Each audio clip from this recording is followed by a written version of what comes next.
Hola, ¿cómo están? Bien, hoy vamos a ver sistema circulatorio y sangre. Vamos a comenzar con la parte del aparato cardiovascular en cuanto a la composición del corazón y los vasos, y luego vamos a hablar por separado de la parte sanguínea. El sistema circulatorio o cardiovascular, sabemos que es un sistema de transporte interno que tenemos para mover a través de la sangre, digamos, un montón de elementos como nutrientes, metabolitos, gases, algunas hormonas y otras sustancias a través del organismo. Entonces, se utiliza este sistema que es impulsado a través del bombeo del corazón, ¿sí? Tomado el corazón como una bomba muscular impulsora que mantiene la sangre siempre en movimiento para poder distribuirla. Los vasos sanguíneos que podemos encontrar son de tres tipos. Pueden ser arterias, venas y capilares. Las arterias lo que van a hacer es traer la sangre desde, van a llevar la sangre desde el corazón hacia la distribución del cuerpo, y las venas van a traer la sangre hacia el corazón con los gases y todo el sistema de desechos. Entonces, los capilares también pueden ser arteriales o venosos. La diferencia es que van a estar en las partes más distales del cuerpo y van a tener un espesor en las paredes y un diámetro mucho más pequeño. Justamente esta diferencia, que diferencia a las arterias y venas de los capilares, que son más angostos y más finos en cuanto a sus paredes, es que estos capilares forman parte de lo que se llama lecho vascular, en donde se produce en los tejidos el intercambio de gases y nutrientes y desechos, que ya vamos a ver dentro de esta clase. Entonces, para resumir, el sistema circulatorio va a estar formado por el corazón y los vasos sanguíneos. El contenido de la sangre va a estar formado básicamente por agua, ¿sí? Que va a transportar todas las sustancias. Va a tener sales, por ejemplo, para hacer un balance osmótico. Va a haber proteínas plasmáticas, las más importantes, porque hay un montón más: la albúmina, el fibrinógeno y las inmunoglobulinas. Ya en la clase anterior vimos algo de las inmunoglobulinas, donde era sintetizada a partir de una célula plasmática, y bueno, lo repito porque también vamos a ver en la parte de sangre algo vinculado a los linfocitos B y también a los T. Vamos a tener células sanguíneas, que serían los eritrocitos, que transportan oxígeno y dióxido de carbono, los leucocitos, que son los glóbulos blancos, que van a intervenir en la defensa, las plaquetas en la hemostasia, van a regular la coagulación de la sangre, y también vamos a encontrar un montón de nutrientes, como la glucosa, ácidos grasos, y productos del metabolismo. Cuando uno coloca en el tubo de ensayo la sangre y lo centrifuga, vamos a ver que el 55% es el plasma, y la parte forme o celular va a ser el 45%. Dentro del plasma está lo que mencionamos recién, como las proteínas plasmáticas, el agua y las sales, y los elementos formes corresponderían a las células sanguíneas que mencionamos recién. Dentro de las funciones varias que tiene la sangre, además de transportar estos nutrientes, transporta también los desechos, hormonas, regula la temperatura, sirve para las defensas por estas células que informamos recién, y la coagulación. El sistema circulatorio, acá está un poco esquematizado como es en el cuerpo general. Recuerden que la parte venosa lleva la sangre desde las partes más distales, desde el cuerpo hacia el centro. Las partes más distales nos referimos por ahí a los extremos de las manos y los pies, es decir, a las partes más alejadas del corazón. Y la parte proximal es la parte que está más cerca del corazón. Tanto las arterias como las venas que están cerca del corazón son las que tienen un calibre más ancho, ¿sí? En cuanto a su espesor también es más ancho, y también su diámetro. Y luego que nos vamos alejando del corazón, se van ramificando y van disminuyendo tanto su pared en espesor como su diámetro, hasta que llegamos a las partes más pequeñas, que digamos también forman parte de cada órgano y tejido, que eran los capilares, que de hecho es a donde se producía ese intercambio de desechos, gases y nutrientes. Aquí esta diapositiva vinculada a los vasos del cuello, está más que nada para ver un poco de anatomía, porque vamos a mencionar todo lo que tiene que ver con el sistema linfático, que no está incorporado al sistema circulatorio común, que es un sistema cerrado, en donde el sistema venoso está comunicado siempre con el arterial. En cambio, digamos que el sistema linfático va o es independiente a nivel periférico y luego va a drenar en el sistema venoso. ¿Qué quiero decir con esto? Vamos a ver más al final de la clase bien todo lo que es el sistema linfático, pero acá vamos a empezar a hablar de lo que está en el esquema. Aquí estaría el corazón, esta es la vena cava superior, y aquí tenemos lo que sería la vena yugular interna, que esta es del lado derecho, porque el paciente lo estamos viendo de frente, y la vena subclavia derecha. Esta unión se llama confluente yugulo-subclavio derecho, y lo mismo sucede del otro lado, pero es el confluente yugulo-subclavio izquierdo. Y termina drenando en la vena cava superior, que drena en la aurícula derecha del corazón. ¿Para qué hay que entender esto? ¿Sí?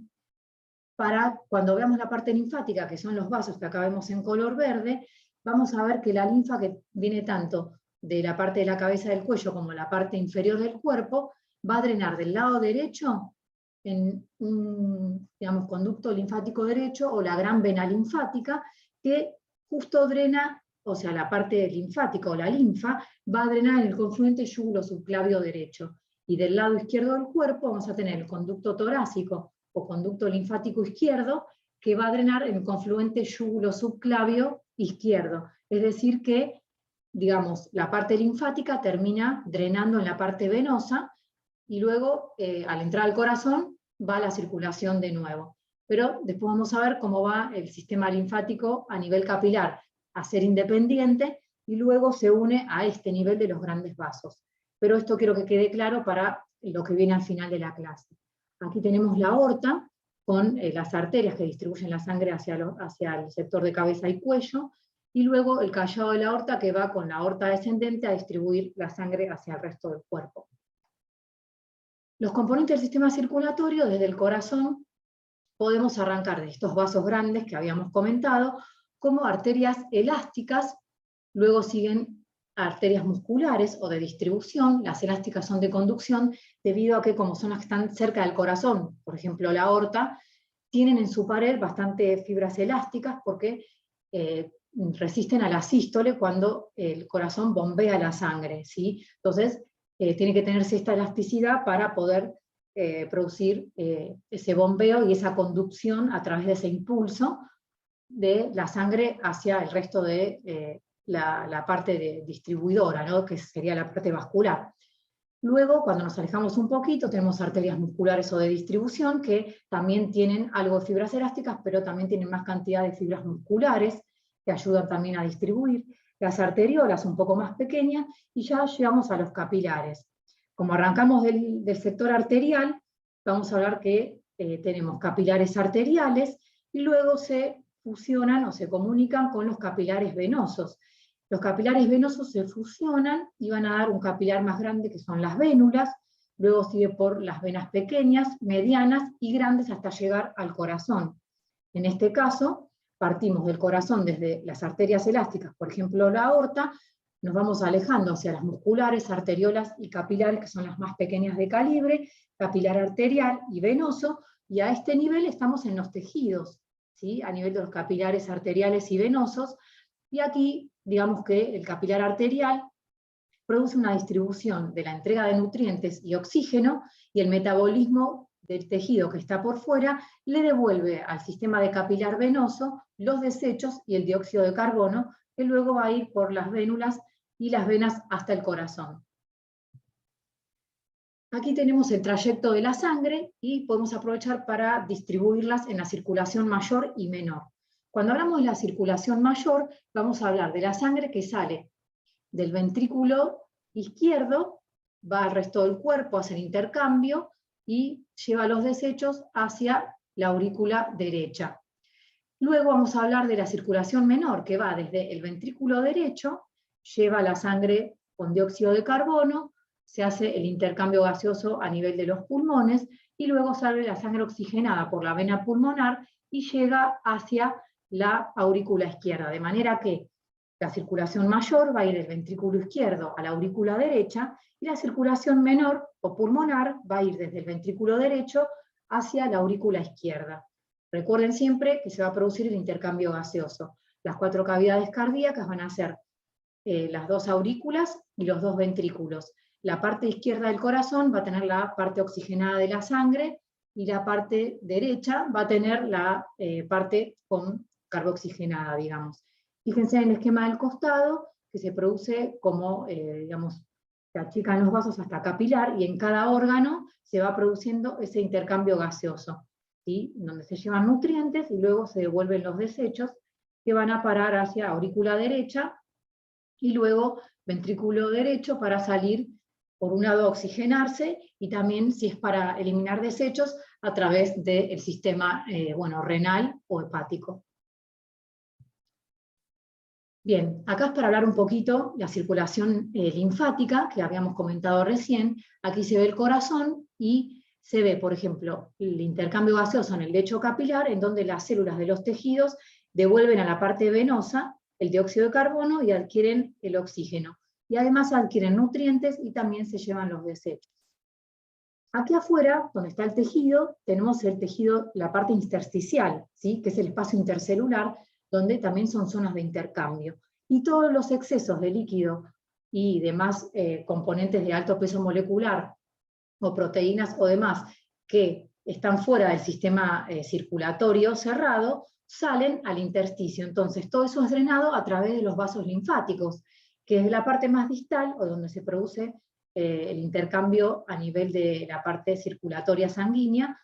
Van a partir de como capilar linfático y van a drenar todos esos componentes a través de capilares linfáticos que van aumentando el calibre, que van pasando por vasos linfáticos un poco más gruesos o medianos, y luego van a llegar como troncos linfáticos, que van a ser el conducto torácico, que era a la izquierda, y la gran vena linfática, que iba a la derecha. Recuerden que esto va al confluente yúgulo-subclavio y terminaba drenando en el componente venoso. Otro detalle es que más o menos en un capilar linfático de tamaño mediano encontramos los ganglios linfáticos, ¿sí?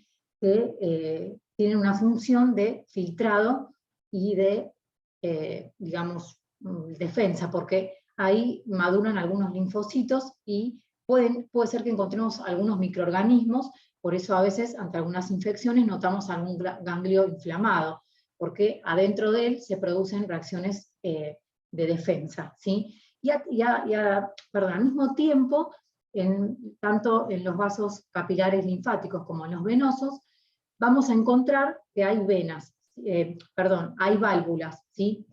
Dentro de cada uno de estos de tamaño mediano encontramos unas válvulas que hacen que toda, digamos, la linfa o la sangre venosa que va en contra de la gravedad y ascienden hacia el corazón, no vuelvan, no regurgiten, no retrocedan en flujo. Entonces, una vez que pasa la sangre o la linfa, se cierran esas válvulas para ayudar a que la sangre vuelva al corazón. Bien, el corazón es el órgano principal del aparato circulatorio, ¿sí? En cuanto a ubicación, va a estar en el centro de la cavidad torácica, en el mediastino medio, y es un órgano muscular hueco, que ya vimos que tiene las 4 cavidades. Funcionalmente va a estar bombeando la sangre a través de los vasos sanguíneos al resto del organismo, y vamos a ver que estas cámaras que tiene el corazón van a estar intercomunicadas por el sistema valvular, que ahora vamos a ver cuáles son esas válvulas. La inervación del corazón va a ser a través del sistema nervioso autónomo simpático y parasimpático, como se ve aquí, pero también va a tener adentro de la aurícula derecha unos automatismos nodales, es decir, va a tener unos nódulos, que son el nódulo sinusal y el aurículo ventricular, que van a ser como fibras musculares especializadas, autónomas, que le van a dar una independencia en su latido también, ¿sí? Y también va a estar irrigado el corazón, porque el corazón tiene sangre adentro porque la bombea al resto del cuerpo para irrigar el cuerpo, pero ¿a él quién lo irriga? Los vasos coronarios, ¿sí?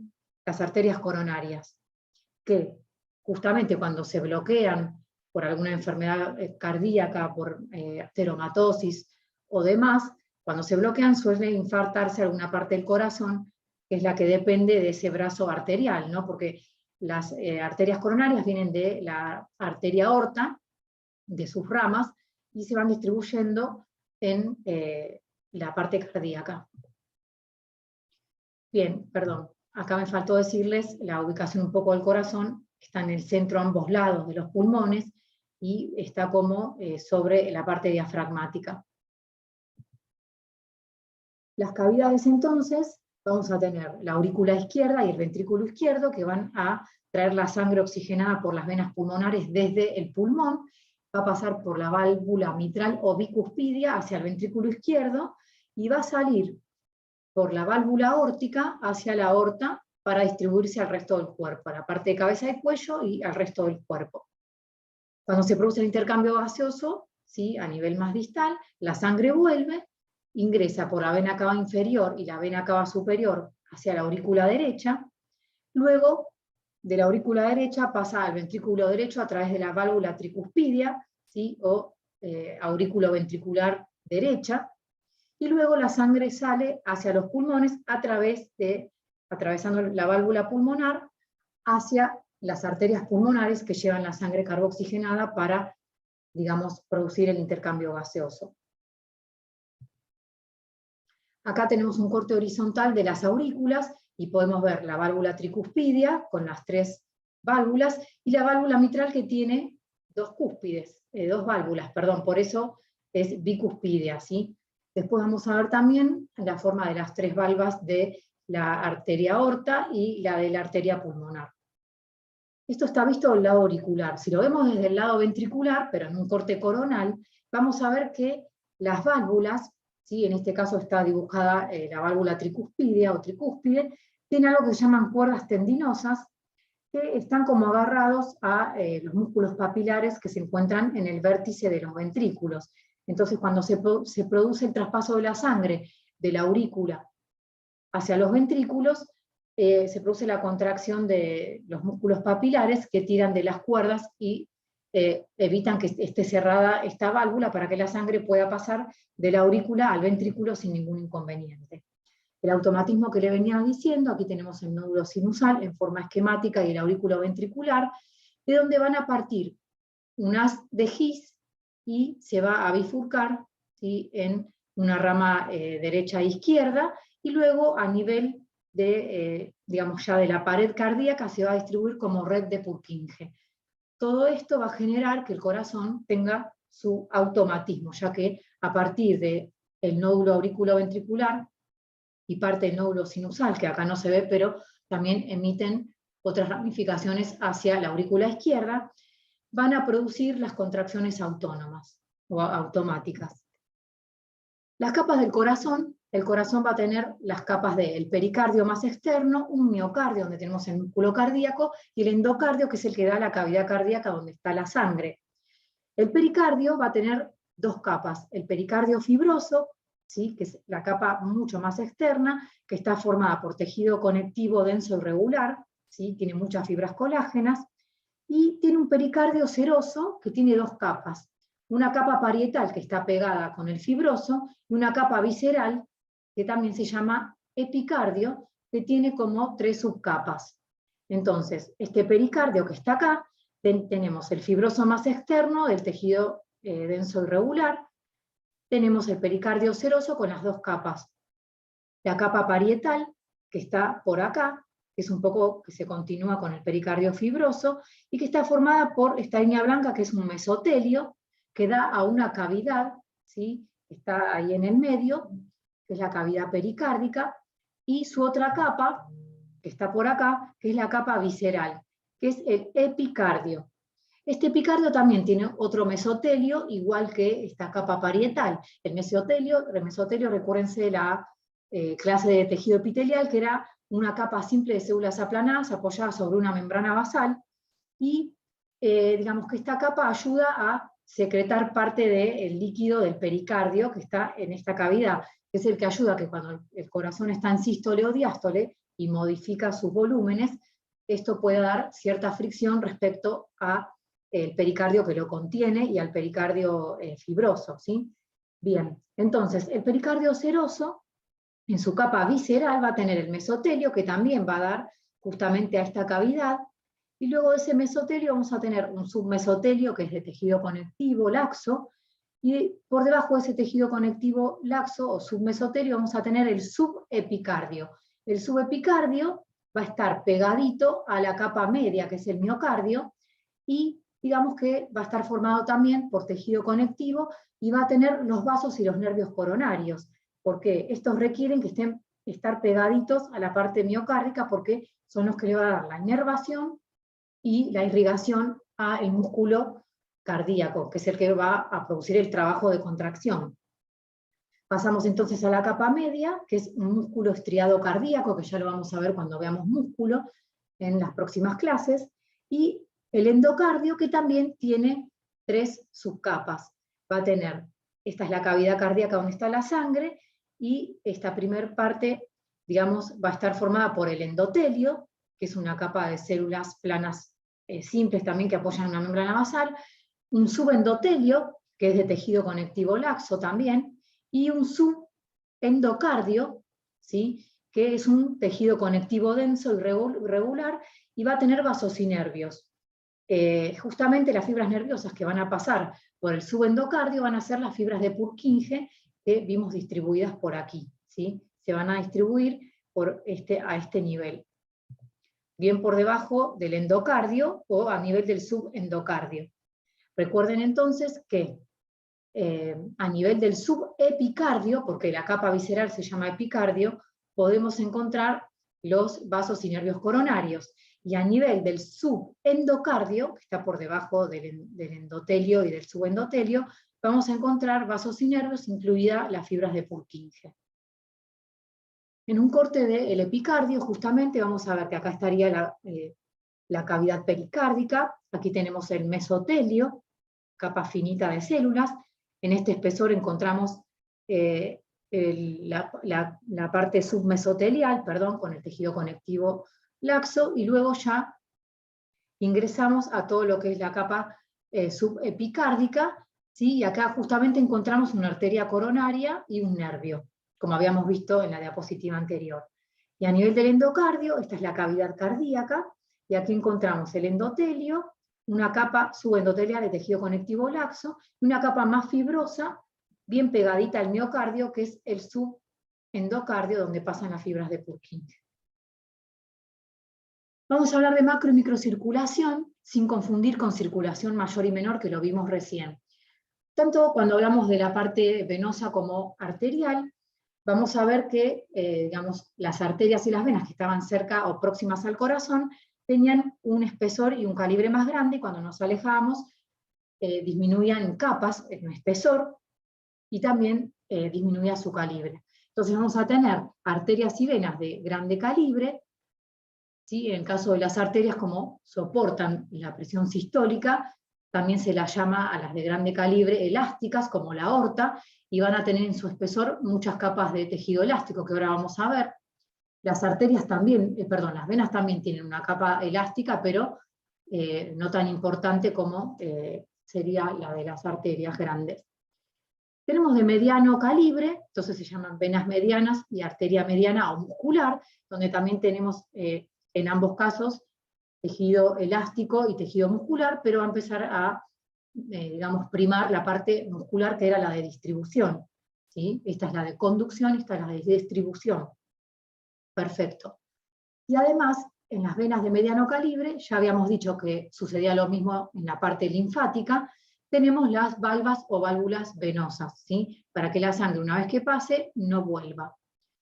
Y luego vamos a tener a la parte donde se produce la microcirculación, que es donde está esta línea, que abarca la parte de arteriolas, acá está a más aumento, vénulas y toda la parte de capilares, donde se producía el intercambio gaseoso.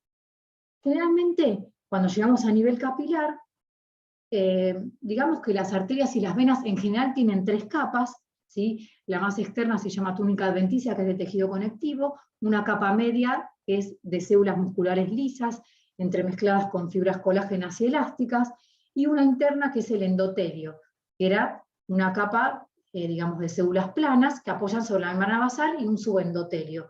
A medida que nos vamos alejando y se achica este espesor y también el calibre, vamos a ver que van desapareciendo las capas más externas y me quedo solamente con el endotelio. ¿Por qué me quedo con el endotelio? Que son estas células planas simples de una capita. ¿Por qué? Y una membrana basal, obviamente, que no siempre va a estar. Porque este es el lugar donde se produce el intercambio de nutrientes y desechos y gases. Entonces, tiene que tener paredes finas para facilitar ese intercambio. Entonces, cuando estoy a nivel del lecho capilar, necesito que tenga una pared fina para poder producir ese intercambio. También vamos a encontrar una célula nueva a nivel de la microcirculación, como es la célula que se llama pericito, porque vamos a ver que en las digamos, arterias y venas de mayor calibre, voy a tener una contracción provocada por las células musculares de la pared y por las fibras elásticas. Pero cuando llego a los capilares, como ya no tengo esos espesores, el pericito, que es una célula que se ubica como abrazando al capilar, tiene adentro fibras contráctiles de tipo actina y miosina que producen la contracción del vaso capilar, ya que él mismo por su cuenta no tienen incorporado en la pared las células musculares lisas ni pared de lámina elástica. Bueno, acá tenemos cómo aparece una vénula con una anastomosis arteriovenosa. Acá vemos una arteriola que por ahí tiene algo de células musculares lisas todavía en su superficie, pero cuando se transforma en un capilar puro van desapareciendo hasta que me quedan las células endoteliales planas, ¿sí? Y tenemos el capilar arterial y la transformación hacia el capilar venoso, que luego lleva los desechos y el dióxido de carbono hacia las vénulas, venas pequeñas, medianas, grandes, corazón. Bien, como les decía recién, la estructura general de los vasos es la túnica interna, la túnica media y la externa o adventicia, y digamos que la diferencia entre la arteria y la vena es la que vimos recién, y también vimos respecto al tamaño, al diámetro y al espesor. Para ver bien la arteria bastante completa, vamos a ver, estas son la capa de células endoteliales, fíjense que es un epitelio plano simple que apoya en una membrana basal, ¿sí? La membrana basal, un subendotelio que tiene tejido conectivo, y luego acá tenemos una capa media, ¿sí? O túnica media, que tiene células musculares lisas, que ya la vamos a ver en músculo, pero entre la parte o túnica interna o íntima y la media, tenemos una capa de lámina elástica. Esto era cuando las fibras elásticas se disponían con uniones entre sí, formaban una lámina, que eso lo habíamos visto también cuando vimos tejido conectivo. Entonces, en este caso forma parte de la pared arterial como una lámina elástica interna, que está por dentro de la túnica media, y hay otra lámina elástica externa que está por fuera de la lámina o túnica media. Luego, a nivel más externo, encontramos la túnica adventicia o externa, que es de tejido conectivo, y también tiene todos los componentes de un tejido conectivo, la parte fibrilar, la parte de matriz extracelular, y también tiene vasos y nervios que tienen un nombre que ahora vamos a ver. Respecto a la vena, sí, en general vemos las mismas capas, y la diferencia es que cuando vemos una vena de tamaño mediano, nos encontramos con la válvula, que era un repliegue de el endotelio, ¿sí? Y una cosa más, en el caso de las venas, no tenemos tantas, salvo a nivel de las venas grandes, como la cava inferior y superior, que tenemos algo de tejido elástico. Después, cuando nos vamos alejando en la parte venosa, se va también reduciendo bastante la túnica media, que tiene las células musculares lisas, y ya no tengo tanto material de fibras elásticas. Bueno, acá tenemos el ejemplo de una arteria muscular, es decir, de un tamaño mediano, la luz vascular o del vaso por donde pasa la sangre, el endotelio, el subendotelio, que es la túnica íntima. Luego tenemos la lámina elástica interna, la túnica media con las células musculares lisas, ¿sí? Siempre predispuestas en el tejido conectivo propio que tiene, una lámina elástica externa, y luego viene la adventicia. También podemos encontrar adipocitos en la adventicia. Aquí en la túnica media también encontramos fibras colágenas, y en las arterias que son más elásticas, un poco más grandes, también encontramos láminas elásticas acá, a este nivel medio, ¿sí? Perdidas acá en el tejido conectivo. En este caso, las células musculares lisas se disponen en forma circular, porque también vamos a ver que en la parte venosa, cuando necesitamos más resistencia de las venas, que son en las venas más grandes, en la túnica adventicia vamos a encontrar células musculares lisas, dispuestas circulares, pero también longitudinales al vaso. La arteria elástica, bueno, lo que yo les decía, en la túnica media encontramos estas láminas elásticas también a este nivel, como en la aorta, ¿sí?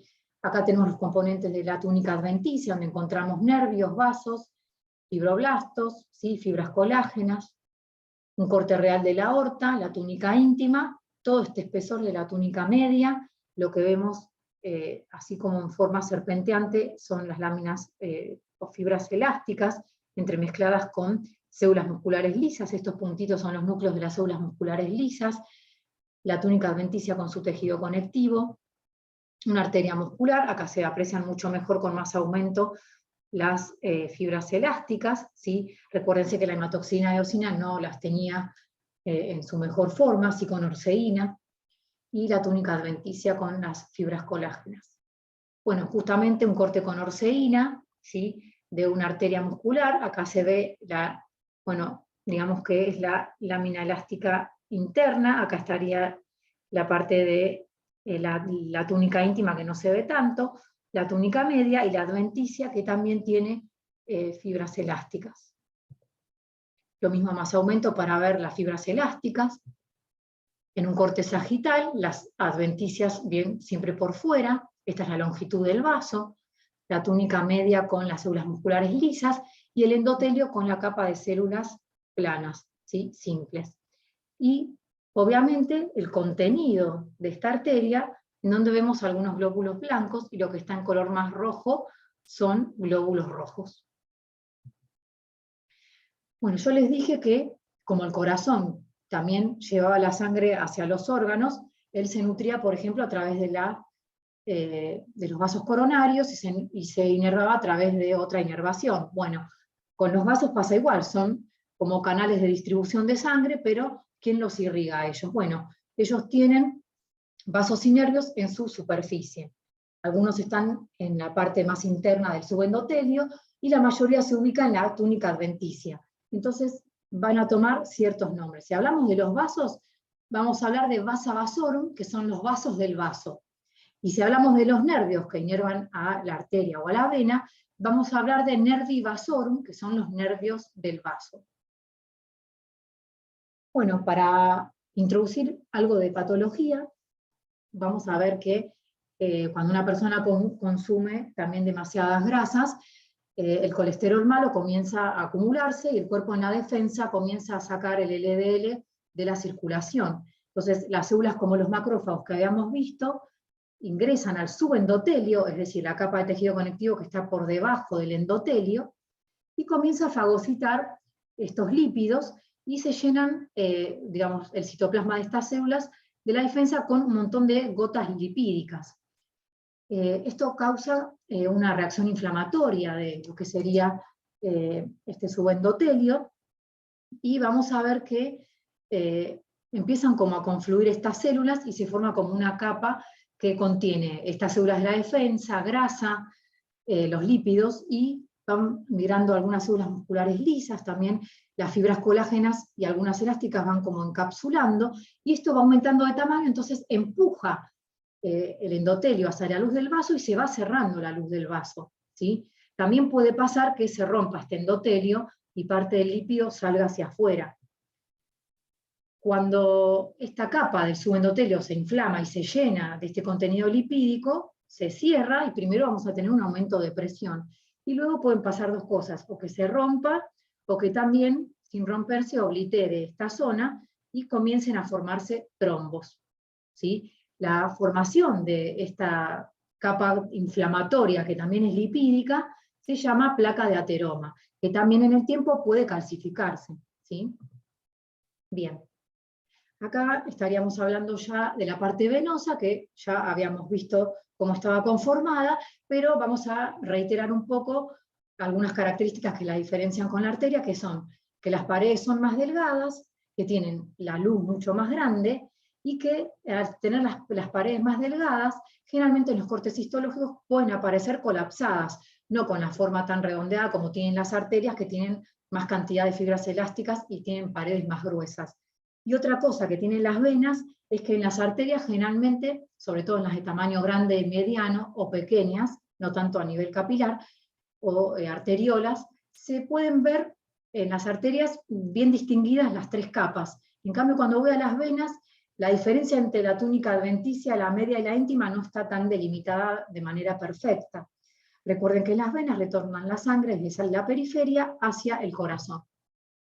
Estos son cortes a la derecha de una vena mediana y a la izquierda de una grande, y más que nada es para mostrarle lo que les expliqué hace un rato.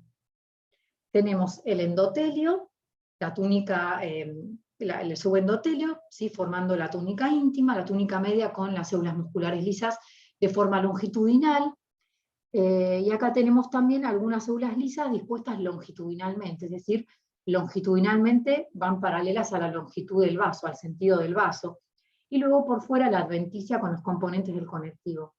Cuando vamos a una vena de más tamaño, como las cavas superior e inferior, vamos a ver que aparece algo de, digamos, fibras elásticas en la túnica media,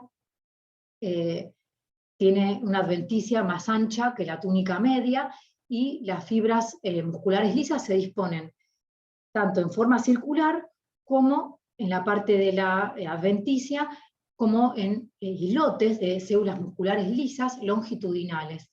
¿Por qué? Porque tiene un gran flujo de sangre, la sangre venosa que viene desde el cuerpo y viene a depositarse a la aurícula derecha, necesita ser contenida a pesar de que no tenga el latido que tienen las arterias. Bueno, un corte de una vena pequeña, fíjense que la adventicia tiene bastante más grosor que, por ejemplo, la parte endotelial o la túnica media, que es esto nada más. Bueno, acá se ve vena cava inferior, fíjense, el endotelio, la túnica media, y todo esto es adventicia, ¿sí? Adventicia de una vena, túnica media, túnica íntima, y todo esto es tejido sanguíneo. Diferencia entre el esquema de un corte de la arteria de una vena, fíjense la pared más gruesa de esta pequeña arteria muscular, con contenido de sangre adentro, ¿sí? Y aquí vemos una vena que está bastante colapsada, como habíamos dicho, el contenido también tiene glóbulos rojos, y fíjense que no tiene la forma redonda que tiene una arteria. Las válvulas venosas que les mencioné recién, una vez que la sangre va en contra de la gravedad, pasa a la válvula se cierra y ayuda a que la circulación ascienda. Esta contracción, perdón, este paso de sangre está dado por la contracción que tienen las venas en sus paredes, que tienen células musculares lisas contráctiles y algo de material elástico, y también por los propios músculos. ¿Sí? Por ejemplo, estos podían ser los gemelos de las piernas, que se contraen, que es otro tipo de músculo, y ayudan a que la sangre circule hacia arriba. Bien, una vez que se cerró, la sangre pasa. Obviamente que si la persona tiene alguna patología vinculada a la circulación, se producen várices, y la forma de la vena es como tortuosa, ¿sí? Es serpenteante, entonces estas válvulas no cierran bien y la sangre vuelve. Por eso hay edema en las piernas. Cuando hablamos de los capilares, que dijimos que era la parte más pequeñita del sistema vascular, vamos a hablar que hay capilares continuos o capilares fenestrados. Fenestrados es que tienen algunas perforaciones que generalmente están dadas en la misma célula, ¿sí? Cuando hablamos de capilares, por ahí son una o dos células que se unen entre sí para formar esto. Y recuerden que a nivel capilar teníamos el pericito, este es el núcleo de un pericito, y recuerden que adentro tenía proteínas de tipo contráctiles para ayudar a contraer el capilar. Los tres tipos de capilares que podemos encontrar son continuos, porque tienen una membrana basal continua, y vamos a ver que tenemos la capa de células endoteliales también bastante cerradita, ¿sí? Y hay uniones intercelulares sin ningún tipo de orificio. Acá tenemos una membrana basal que está también continua, pero tiene fenestraciones la célula para hacer intercambio de productos con el exterior. Sin embargo, la unión entre sus células también es importante, es sellada. Y a nivel del sinusoide, ¿sí? Vamos a aprovechar que hablar que es un capilar bastante más grande que el resto de los capilares. Suelen estar en órganos como es el hígado y el vaso, y son como especializados, porque son canales revestidos por epitelio con ese diámetro mayor, pero la membrana basal suele ser discontinua o ausente, como se ve acá. Le falta como bastante completar esa membrana. Las células endoteliales suelen estar bastante fenestradas, ¿sí? Acá por ahí no están dibujadas, pero tienen fenestraciones, pero lo que más llama la atención es los huecos sustanciales que aparecen entre las células. ¿Eso por qué? Porque acá, en estas brechas, se producen intercambios de cosas o elementos de mayor peso molecular, y también algunas células. Por eso generalmente están en órganos como el vaso y el hígado, que transportan proteínas de mayor peso molecular, y también vamos a encontrar este tipo de sinusoides en los capilares linfáticos, porque vamos a ver que todo lo que drena la linfa desde el intersticio también incluye algunas células de la defensa y algunos lípidos y otras proteínas de gran peso, como habíamos dicho recién. El no fenestrado, como vimos que había como porosidades dentro de la célula, generalmente cuando un producto tiene que salir, lo hace por transitosis, ¿sí? A través de estas vesículas, y se introduce hacia la sangre a través de la pinocitosis. Cuando está fenestrado puede tener o no diafragma, ¿sí? Esto, perdón, acá es no fenestrado, estas son transportes que produce la célula en sí. El que es fenestrado es este, que la fenestración está como la célula se ve cortada en su citoplasma, pero fíjense que la membrana basal está continua. Y también vamos a ver que a veces entre cada fenestraciones hay diafragmas. Es como una tapita que se abre y se cierra para el intercambio de elementos.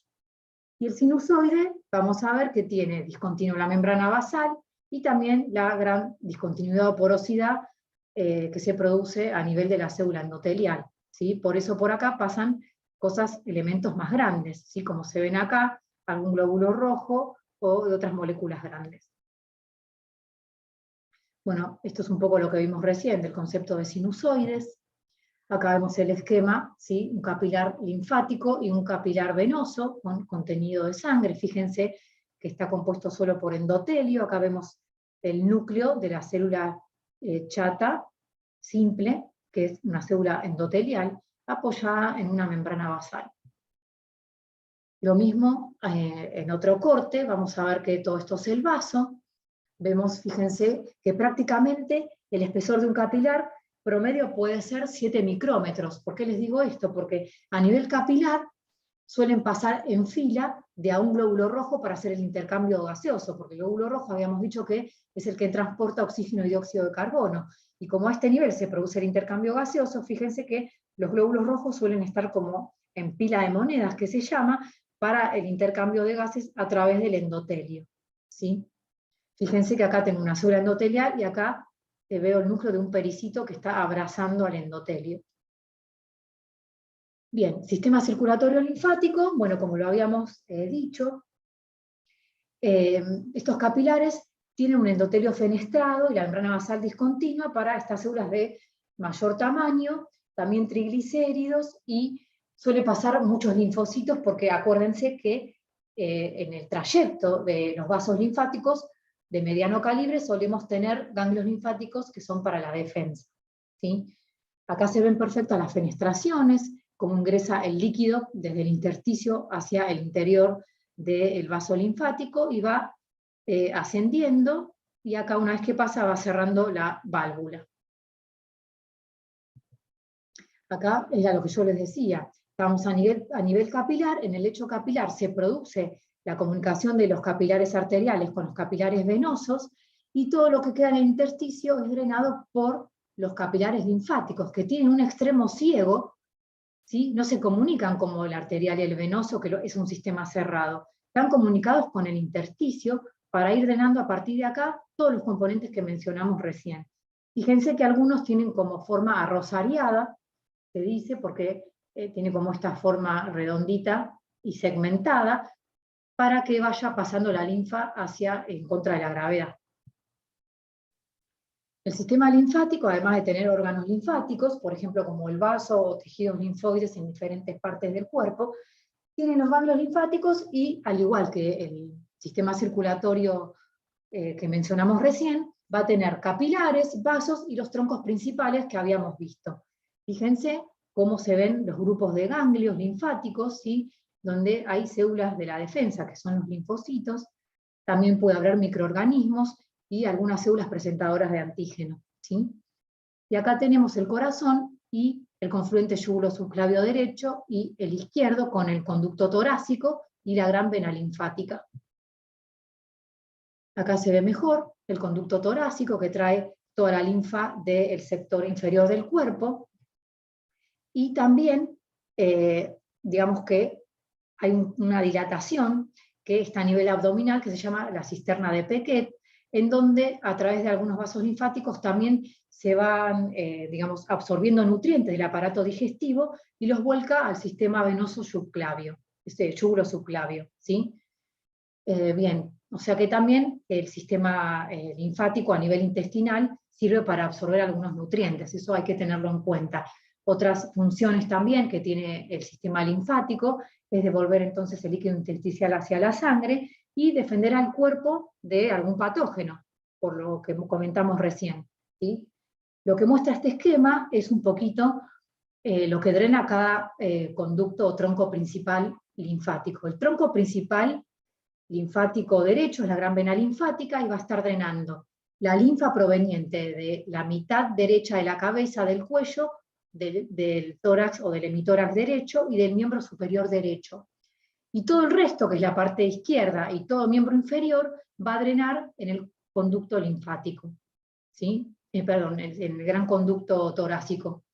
Entonces ahí vemos que parte del cuerpo drena la gran vena linfática y el conducto torácico. Aquí estaríamos finalizando la clase, me faltó solamente comentar un detalle de la linfa, que es diferente a la sangre, no tiene glóbulos rojos, suele ser de color transparente y va a recorrer el interior de los vasos linfáticos, y recuerden que va a atravesar estos ganglios linfáticos, van a transportar el exceso de líquido que sale de los capilares sanguíneos, ¿sí? Hacia el espacio intersticial, y luego la recogen estos capilares que van a drenar en estos vasos más gruesos. La composición de la linfa, como es parecida al plasma sanguíneo, va a tener proteínas, lípidos, y va a tener algunos glóbulos blancos que van a migrar de los capilares y van a proceder también de los ganglios linfáticos, ¿sí? Bien, a veces, como les dije, suelen estar los microorganismos a nivel de los ganglios linfáticos y sirven para la defensa básicamente. Bueno, vamos a ir despidiéndonos y luego vamos a comenzar a ver la clase de tejido sanguíneo con algunas células.